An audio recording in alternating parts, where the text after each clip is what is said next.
안녕하세요. 한글부동산 채널입니다. 자, 오늘은 우리가 아파트 시세를 알아보는 방법을 한번 준비를 해봤는데요. 자, 아파트를 매수하려고 할 때 또는 전셋집을 구하려고 할 때 모두 다 도움이 되는 방법입니다. 지금까지는 아마도 이 주변 지인들의 말을 통해서 또는 부동산 중개업소의 말을 통해서 시세의 적정성을 판단을 하셨다면 이제는 조금 더 객관적이고 자기주도적인 시세 분석 방법을 알고 계셔야 합니다. 특히 전세로 들어가는 임차인분들은 요즘 같은 시기에 이 시세 분석을 스스로 하지 않고 부동산에서 알려주는 시세만 믿고 계약을 했다가는 정말 큰일 날 수가 있어요. 그럼 지금부터 아파트 시세 알아보는 방법 한번 시작해 보도록 하겠습니다. 자, 첫 번째로 가장 많이 사용하는 것이 KB국민은행 시세 한번 들어보셨을 거예요. 자, 이 KB국민은행 시세로 조회하는 방법이 있습니다. 말 그대로 KB국민은행에서 아파트 시세 정보를 제공하는 사이트인데요. 아파트 주택담보대출을 해줄 때 은행에서 참고하는 시세 자료이기도 합니다. 은행에서 주택담보대출을 해주려면 어느 정도 금액까지 대출을 해주는 것이 나중에 은행 입장에서 대출금을 회수하는데 아무 문제가 없을지 은행은 그 적정성을 판단해야 하거든요. 그때 참고자료로 사용하는 게 바로 이 KB국민은행 시세라는 거예요. 자, 어느 정도 신뢰가 형성된 시세 조회 방법이라고 할 수가 있습니다. 자, 물론 실거래가와는 약간의 차이가 있기는 합니다. 그래도 만약에 이 주택담보대출을 받을 계획이 있으신 분들이시라면 이 KB국민은행 시세를 통해서 어느 정도 대략적인 자금 계획은 세우실 수 있을 거예요. 자, 두 번째로 바로 국토교통부 실거래가 사이트를 통해서 실제 거래된 가격을 조회할 수가 있습니다. 국토교통부 실거래가 사이트에는 아파트뿐만 아니라 빌라, 토지 등 각 종류별로 그 실제 매매된 가격 정보가 공개가 되어 있어요.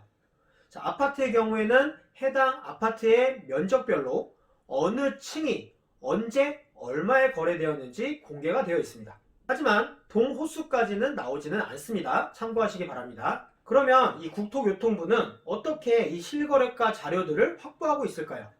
그건 바로 부동산 실거래 신고 의무 덕분입니다. 우리나라는 아파트를 비롯한 부동산을 매매를 하게 되면 부동산 실거래 신고를 의무적으로 하게 되어 있습니다. 그래서 국토교통부에서는 이 실거래가 자료를 확보를 할 수가 있고 또 일반인들에게 공개를 할 수가 있는 거예요. 그런데 나는 집을 매매하면서 지금까지 실거래가 신고를 해본 기억이 없는데요? 라고 할 수 있겠죠. 자, 부동산 중개업소를 통해서 매매 거래를 진행하신 경우에는 공인중개사가 부동산 실거래가 신고 업무를 대신하기 때문이에요. 개업 공인중개사가 중개한 매매계약건에 대해서는 그 개업 공인중개사가 부동산 실거래 신고를 의무적으로 하게 되어 있습니다. 자, 세 번째로는 경매 사이트를 이용해서도 어느 정도 시세 분석을 하실 수가 있습니다. 자, 대부분 경매 사이트에 들어가시면 무료로 경매 물건을 조회하실 수가 있는데요. 여기서 내가 계약하고자 하는 아파트가 경매로 나온 물건이 있는지 또는 과거에 경매로 낙찰된 사례가 있는지 한번 확인을 해보는 거예요. 지금 시점하고 가까운 근래에 낙찰된 사례가 있다면 자, 시세를 한번 비교해 볼 수가 있겠죠. 물론 경매로 낙찰되는 경우에는 그 낙찰 가격 자체가 시세보다 낮은 경우가 대부분이어서 현재 시세와 비교를 하는 것은 사실 무리가 있어요. 자, 하지만 경매 정보에서는 당시 해당 부동산을 감정했던 그 감정평가서가 나와 있거든요. 자, 그 감정가를 정한 시점도 나와 있어요. 자, 또 아예 동호수까지 공개가 되어 있기 때문에 자, 이런 점들을 참고를 하면 매우 유용하게 활용하실 수가 있습니다. 그리고 이 낙찰 가격도 아주 쓸모가 없는 정보가 아니에요. 특히 전세 계약을 예정 중인 임차인들에게는 이 아파트가 경매로 넘어갔을 때 그 상황이 가장 위험한 상황인 거죠. 자, 그래서 이 아파트가 경매로 넘어가면 대략 얼마에 낙찰되는지 자, 그 정도는 가늠을 할 수가 있습니다. 자, 그럼 내가 보증금을 제대로 회수할 수 있는 집인지 아닌지도 가늠하실 수가 있겠죠. 그리고 마지막으로 해당 아파트의 등기사항 증명서, 즉 등기부 등본을 열람을 해보면 최근에 매매가 이루어진 아파트의 경우에는 얼마에 매매가 되었는지 그 매매 가격이 공개가 되어 있습니다. 그래서 그 부분도 참고를 하시면 좋습니다. 이 내용과 관련된 저의 에피소드를 하나 말씀을 드리면요. 특히 전세 계약하시려는 분들 꼭 들으셔야 돼요. 자, 얼마 전에 제가 제 전세 손님을 모시고 다른 부동산이 가지고 있는 빌라 전세 물건을 공동중개로 계약을 하려고 했던 사건이 있었는데요.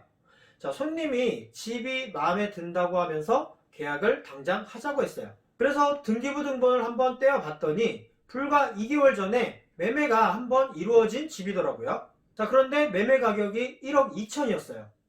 그런데 문제는 뭐냐면 이 전세를 1억 2천에 소개를 해주신 거예요. 2개월 전에 매매가가 1억 2천인데 전세를 1억 2천에 놓은 거죠. 저는 너무 황당해서 어떻게 이런 가격에 전세를 놓을 수가 있느냐고 상대 공인중개사 분께 물었더니 자, 이렇게 말씀을 하시는 거예요. 요즘은 집값이 오르는 추세라서 다 이렇게 전세를 놓는다는 거예요. 상당히 위험한 상황이에요.